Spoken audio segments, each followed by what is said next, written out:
Welcome to the ARISTEiA podcast, where experts talk about excellence. Our podcast format includes professional experts talking about academic and industry insights. In today's podcast, we have Othon Anastasakis, Director of the European Studies Centre and Southeast European Studies at the University of Oxford, based at St. Antony's College, and Gerasimos Tsourapas, Professor of International Relations of the School of Social and Political Science at the University of Glasgow, Chair of Ethnicity, Nationalism and Migration Studies section at the International Studies Association. My name is Gerasimos Tsourapas. I'm a professor of international relations at the University of Glasgow in Scotland. I received my academic training at Yale University and then the London School of Economics and SOAS, where I completed my PhD in politics. My primary focus of research has been the politics of the Middle East and North Africa. My doctoral dissertation, which became the topic of my first book with Cambridge University Press, was Egypt, the politics of migration in Egypt before and after the Arab Spring. My second book, which was published a couple of years ago by Manchester, explores the intersection of migration and foreign policy with a specific focus on what we term migration diplomacy nowadays. I've had the privilege of collaborating and co-authoring with exceptional colleagues across a variety of disciplines: political science, international relations, Middle East studies, and also refugee and migration studies. I am currently serving as the chair of the Ethnicity, Nationalism and Migration Studies section of the International Studies Association, and I'm also the editor-in-chief of Migration Studies, a journal published by Oxford University Press. In terms of what keeps me busy nowadays, I'm leading a 5-year European Research Council project investigating how migrants, refugees, and diaspora populations become involved in states' diplomatic negotiations with the European Union and EU member states. Othon, over to you. Would you like to share your background briefly?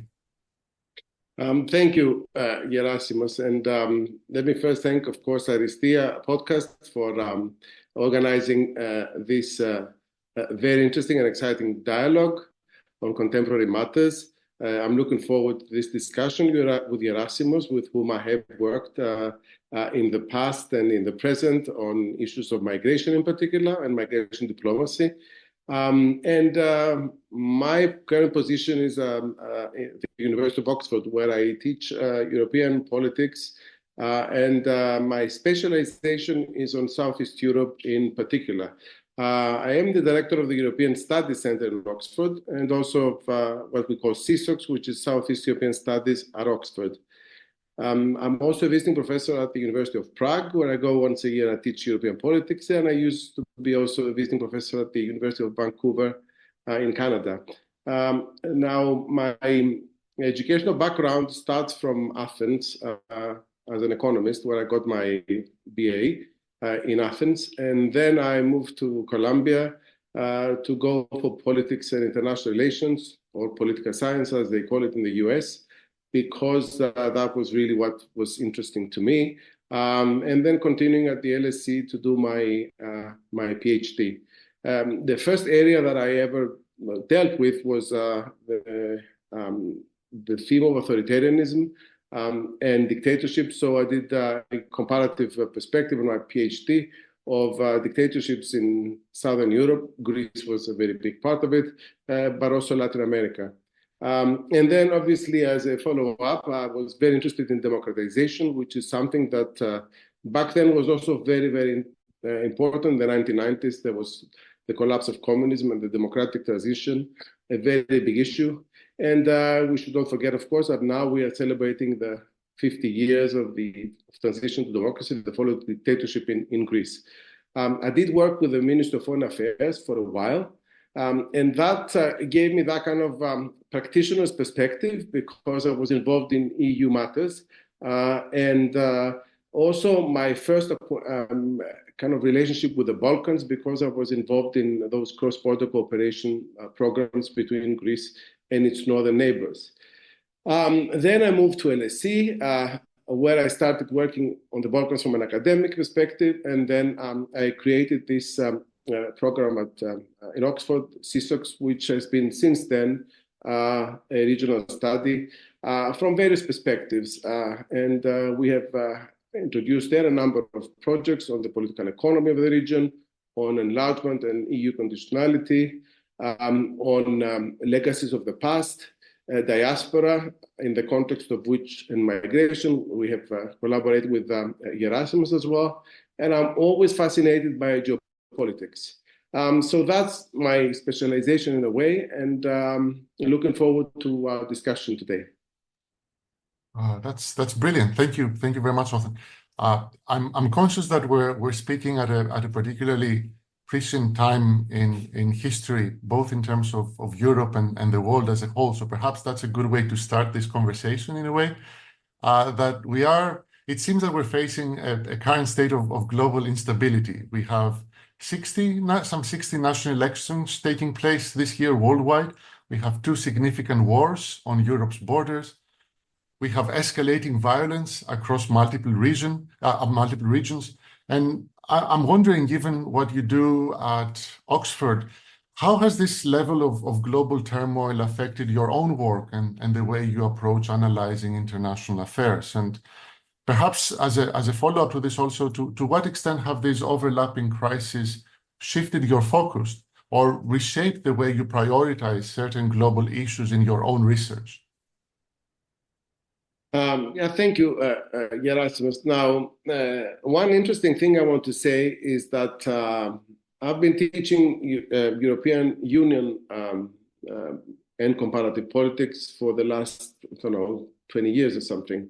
And it's very interesting how every year, especially since the years of the start of the crisis, the data keeps on changing. So you cannot rely basically on what you were teaching last year, because there are so many things that are happening in the European Union in particular, and uncertainty has taken the lead, that things are really changing. And especially since 2009, all that certainty that used to be part of Europe before, it has become now a total unpredictability.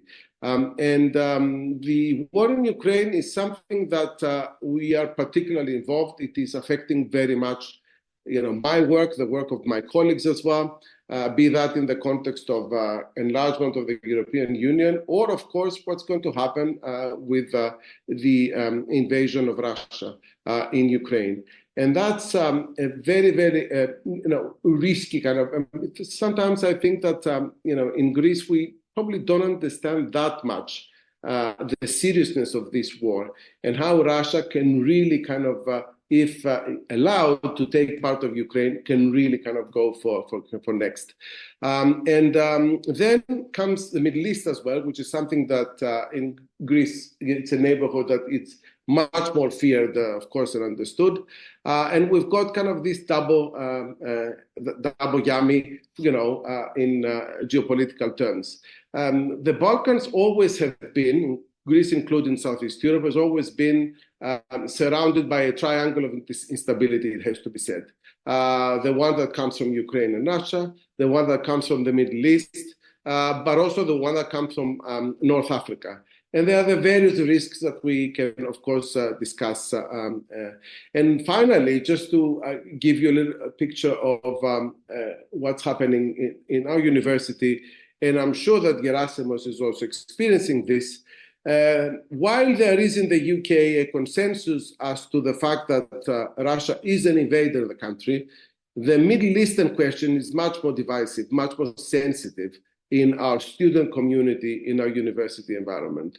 And it's very interesting how, especially those Middle Eastern politics and the war in Gaza and all the other troubles that are in that region are really affecting societies in Europe. That for me has been a very, very interesting, realization how when there are conflicts there, they are directly affecting our positions and our relations, political and social in Europe. What is the focus of your work, Gerasimos? No, thank you, Othon. As you were speaking, I was thinking that a lot of the issues and regions that you're focusing on do have a significant migration or forced migration dimension to them. So Russia, Ukraine, of course, the Gaza war.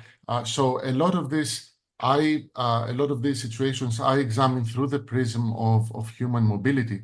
And one of the things I enjoyed about this invitation to talk to you for this podcast is a chance to reminisce a bit. And to remind myself of when I was starting the PhD, I really had to convince colleagues and senior professors that migration is a worthwhile topic for a politics person and an IR scholar to deal with. And it was difficult at first. We didn't even the American Political Science Association did not recognize migration as a topic, as a section, up until 2015 or 2016, I think. So it was always a bit of an uphill struggle for us to convince political scientists back then. This is now before the European refugee crisis, of course, that migration is political. Of course, things have changed remarkably since then, and I think you agree, Othon, that migration is pretty much everywhere nowadays, and people are quite concerned. What I'm dealing with now is trying to untangle these things a bit, and what keeps me busy is trying to develop this concept of migration power, together with a colleague of mine at Exeter, Dr. Irene Fernandez Molina. And our central argument there is that the traditional understandings that us political scientists have built around concepts of power do not fully capture the full impact that human mobility has had on a range of political processes, from domestic politics to interstate relations and to the functioning of international organizations. So we look at the world today, not merely the issues that you raised, but even perhaps lower issues that might miss the front lines, the front pages of the main newspapers. The British concerns over channel crossings, for instance. Germany's recent attempt to reconsider its Schengen commitments last week. And of course, we're in the run-up to the US elections. The central role that immigration and the control over the southern border is playing in that electoral cycle.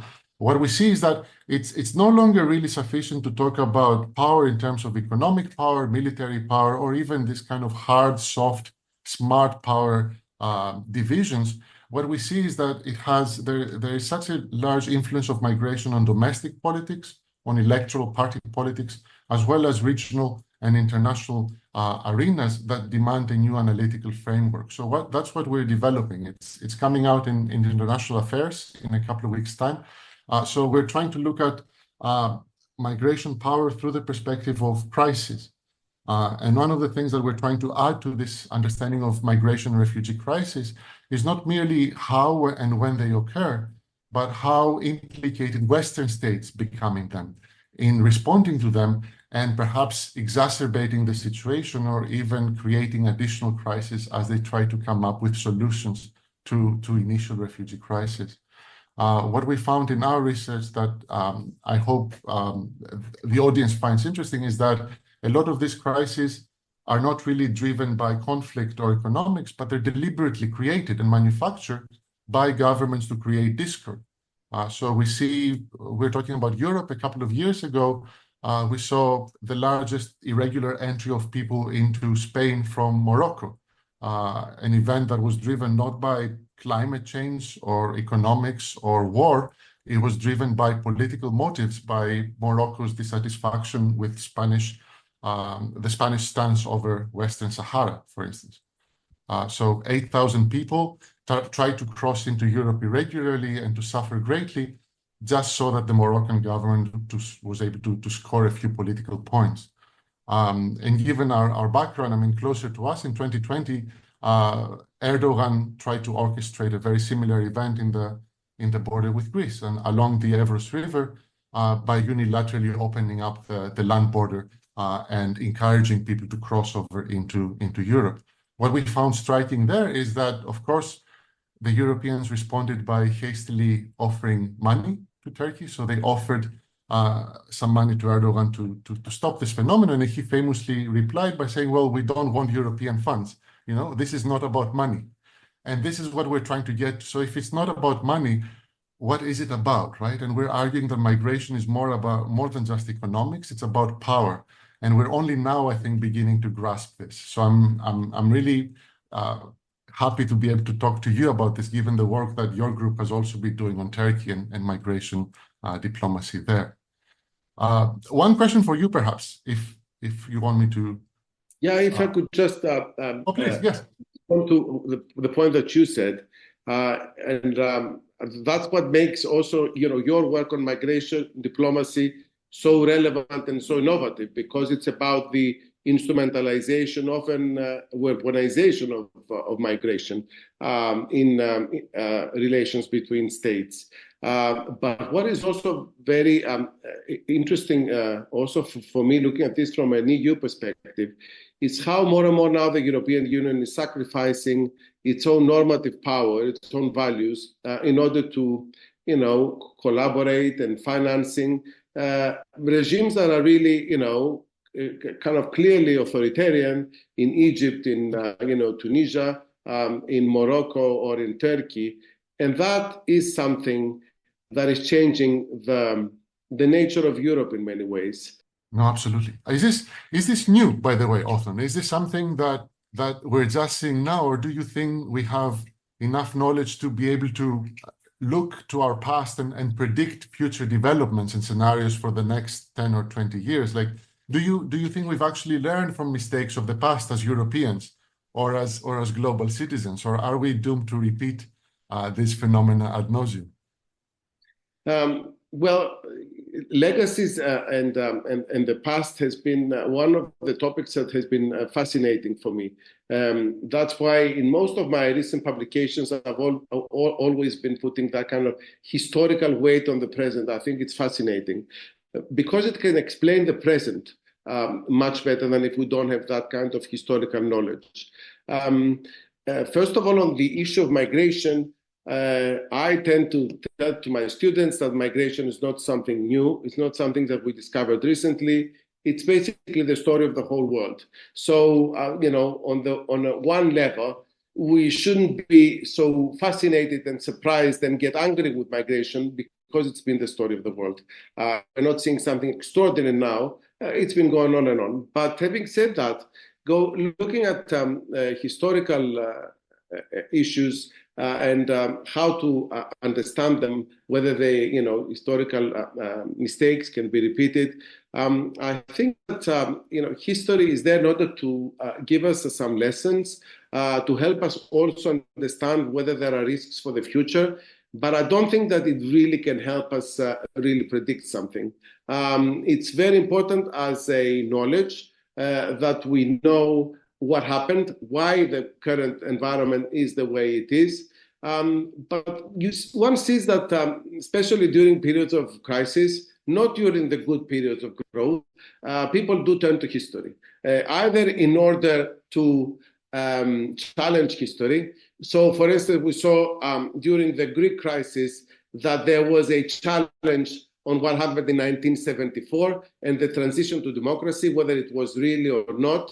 In my opinion, it was a real transition to democracy, but still, when you're in a context of crisis, you start kind of wondering whether it was. Or we've seen in the period of crisis references to the 1930s, references to the economic crisis 1929, or even with the multipolar world that we are seeing today in a more geopolitical kind of planet, there are references to the pre-World War I environment. History never repeats itself as such. That's for sure, but it can give us some lessons regarding why things are happening and what can be potential outcomes for the future. But if we go into the future, what is your kind of take in terms of the current environment, especially of migration? How do you think it's influencing societal and political changing? Are you expecting the world to be more divided or more inclusionary? How do you see kind of the future? And of course, one can take many lessons, as you and I know very well, from Brexit, how it was so massively migration dominated as well. I'll rely on you to perhaps be the more optimist here. I usually subscribe to the more neo-realist take in IR, which posits, of course, that states pursue power, right? That's the primary goal of governments and states in global politics. And this kind of leads me to look at the glass as half empty. And if you look at refugee and migration politics today, what we see is a gradual decline, I think, in multilateralism and interstate cooperation, and this weakening of international institutions that have been designed to manage these complex phenomena like labor and forced migration.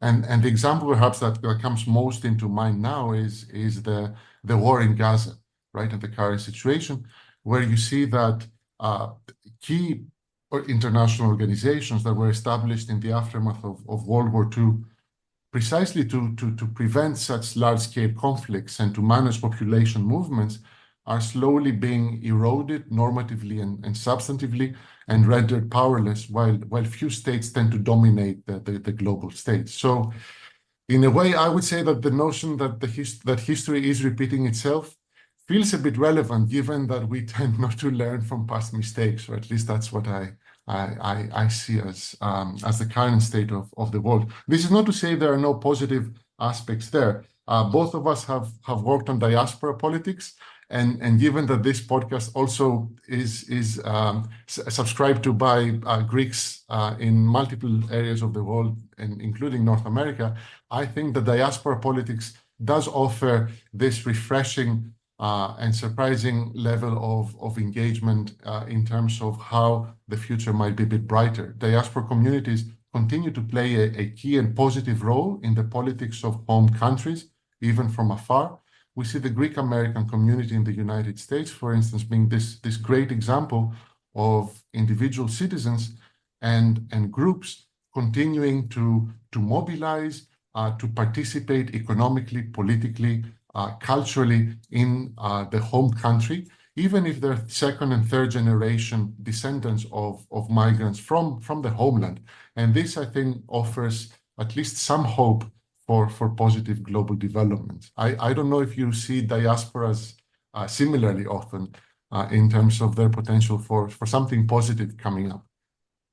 Let me say here, and thank you for asking this question, because that's also an opportunity for me to advertise a very, very important project that we have done in Oxford, in the sense that during the years of the Greek crisis, the depth of the Greek crisis, and in view of this exodus of many youngest people, especially to go and work abroad, we were really, really excited to kind of know what kind of new diaspora was developing, how it was connecting with the previous generations of Greeks abroad, the places or the new places that diasporans would go, and how they engaged with or not engaged with the homeland. We didn't particularly have a romantic kind of image of diaspora that is a force for good and helps homeland. No, far from this. We really wanted to see in particular areas, like political engagement and voting or entrepreneurship, or immigration and integration into the places where they went to. These were mostly our concerns, and especially how a country in crisis is affected by all this. The answer, or a kind of general statement, is that there's no such thing as a diaspora. You've got various groups of diasporas around the world. They do behave in their own different ways. Some of them are having a particularly close relationship with homeland, if it is in the European context. Some have a romantic and more historical perspective of homeland, and that is Australia. And in the United States, you can find both, but including indifference towards homeland. So I think that where we, and personally I'm particularly kind of drawn to, is to see what's happening with the younger generations. Both the younger generations that left Greece, the latest wave of emigration because of the crisis, mostly, but also the younger generations that are the descendants of previous diaspora. This I think, is a very good area of research, and what kind of connections they have with Greece, but also with each other. It is a fascinating topic, I think, and it's kind of, there are so many things that one can really study and say. No, absolutely. I'm guessing also this links into kind of new technologies and new ways of organizing and mobilizing that the previous generations of the 40s or even before probably never had access to, right? So this also demands new methodologies in a way, and new ways of collecting data that brings up new challenges as well. You are exactly right, and that is something that we particularly kind of see in the United States, where there have been traditionally historical types of associations at a regional, professional, cultural, religious, language levels, all of them. And increasingly, those associations become redundant with the new means of communications, as you say. There are different ways of connecting with each other, but at the same time, there are some particular associations that also may have significance, like the professional associations, for instance. I had a question to ask you regarding environmental crisis, and I'm wondering whether you have anything to say on this in terms of these types of climate change crisis affecting human health, living conditions, national economies, and whether that actually features into migration of large populations at all, or diaspora politics. Do you see this having any effect in terms of European politics going forward, be it in the Greek setting or more broadly? Well, environment crisis, and how that kind of affects political and socioeconomic behavior is a very, very interesting and important topic. And while I'm not an expert, obviously, as a person, I am particularly interested in seeing how this affects. Now, the problem with the environment was that there was never that kind of urgency throughout those years. And now that we are seeing more and more what's happening in many parts of the world, especially the temperature that is rising, that's something very, very obvious. It kind of, now it kind of alerts us even more.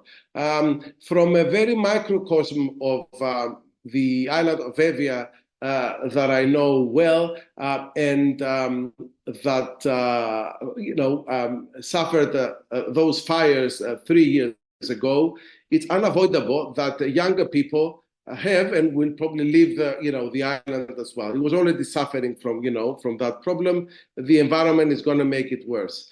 I'm not particularly familiar, and I don't know whether there are particular figures that really connect migration to environment in particular. We know more about conflicts and wars, but that also has been a part of the problem, especially, most of the migration that was happening in Africa, for instance, that it was for environmental purposes.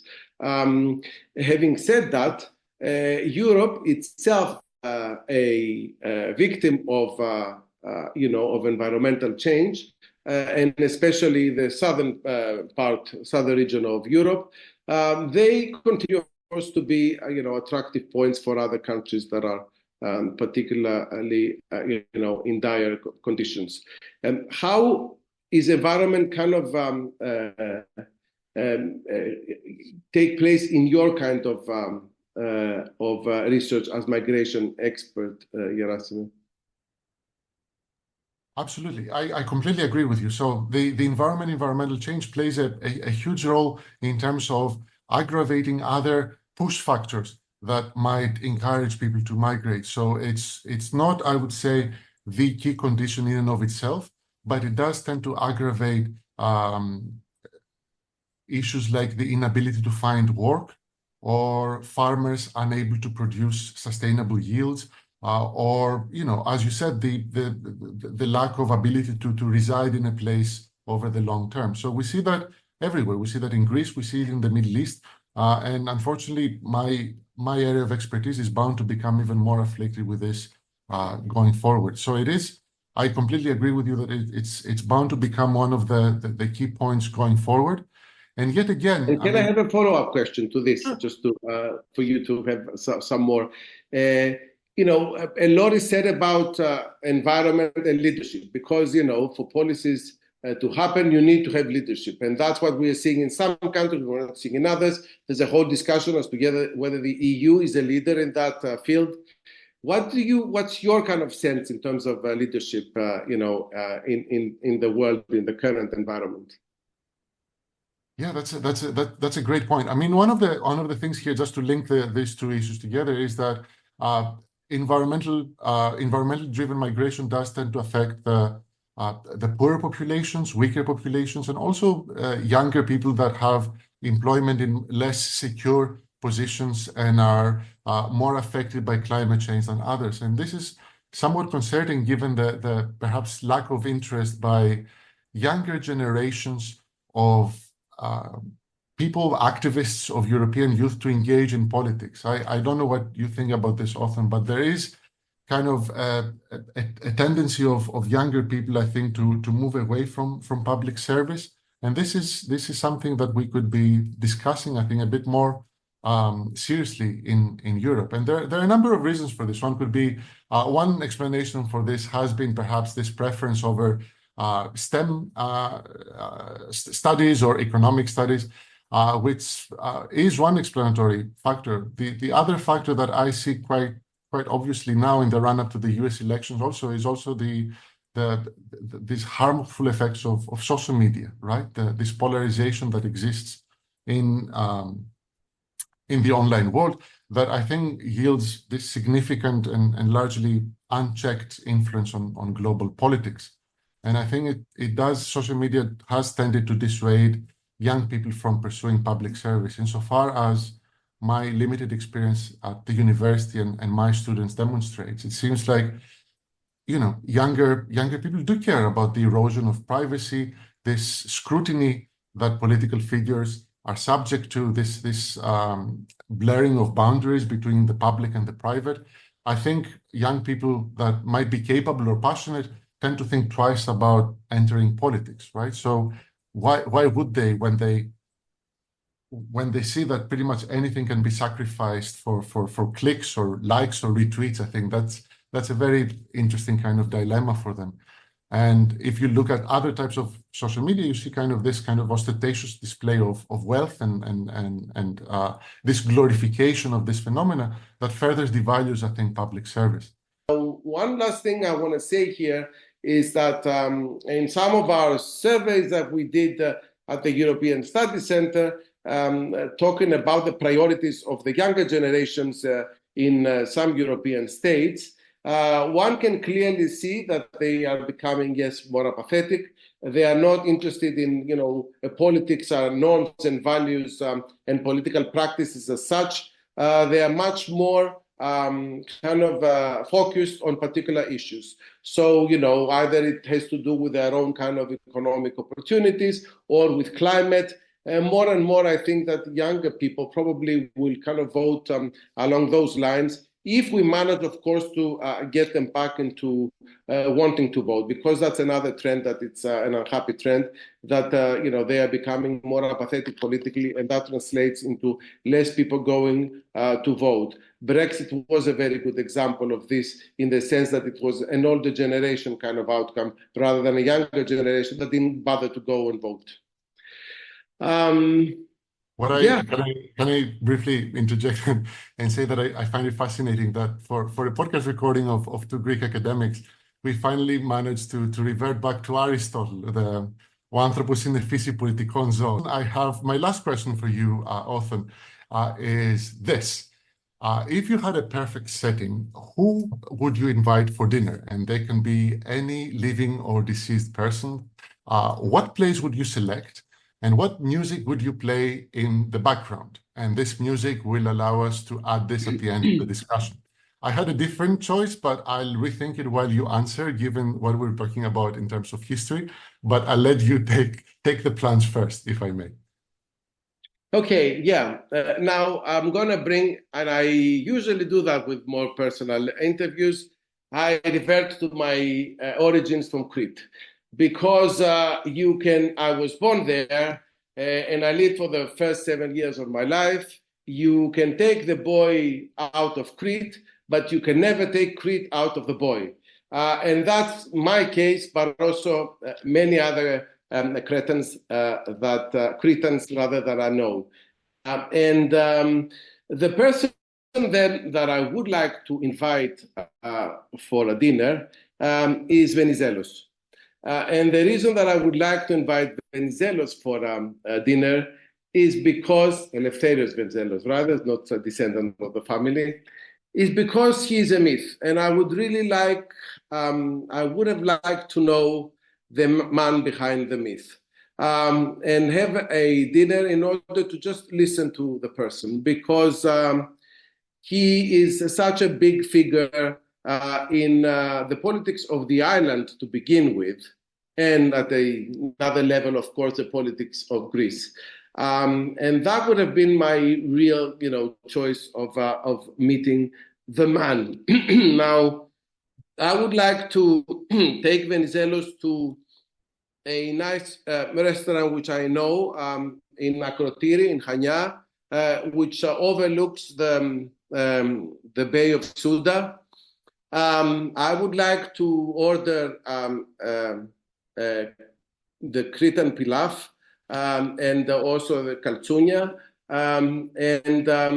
I would particularly like one song, and I would choose the ballad of Kyr Mendios, which is a song by Nikos Xylouris, who was obviously this massive singer from Crete who sadly died in 1980, and who made this song from a poem of the Greek poet Kostas Varnalis.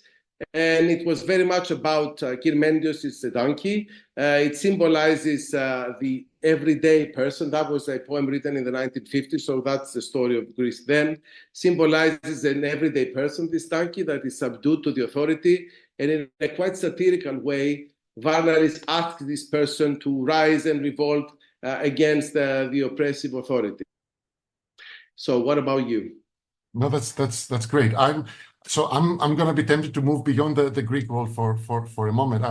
I was thinking over our discussion about history and the cycles of history, that one of the books I was reading over the summer, one of the things I do over the summer to relax a bit and unwind, is to reread old favorite fiction books. And this year I came across 100 Years of Solitude by Gabriel Garcia Marquez, which I hadn't read for 20 years. I read it back as a sophomore. So I was struck now 2 decades later about how magical realism, which didn't really make a lot of sense back then, actually helps me sort of understand the complex world that we're living in today somehow. So for any listeners that haven't read it, the central theme is that essentially history is bound to be repeated in cycles, right? We make very similar mistakes. We follow the same patterns, but we emerge victorious, and life continues in this kind of never-ending cycle, which I felt was surprisingly optimistic in a way. It reminded me of Lampedusa, who wrote about this Risorgimento in Italy, and he said that famous line about for some things to change, for some things to remain the same, everything must change, right? So I like that, and I find it much more meaningful now at 42 than I did at Yale at 19, essentially. So I would say I would probably invite the late Gabriel Garcia Marquez, if Professor Dos Santos has a way of summoning him back to life, into a conversation about how he makes sense of history and human evolution in his writing without resorting to the over-analysis that us academics tend to do most of the times, I suppose. And I think that there's something really optimistic in this notion that whatever challenges lay ahead of us, humanity has likely endured something similar in the past and has always emerged on the other side, right? So, and for music to accompany this, I would think would have to be this early Bob Dylan song, Don't Think Twice, It's All Right. I would just say thank you very much to all listeners for listening up until now. And thank you, of course, to Professor Konstantinos Drousatos for the kind invitation. This has been a sheer delight, Othon, and thank you for this delightful conversation. Thank you as well. I really enjoyed it, and a great choice of a book. That's my favorite book as well, believe it or not. A huge thank you to Othon Anastasakis and Gerasimos Tsourapas for this podcast ARISTEiA in 30 minutes, where experts talk about excellence.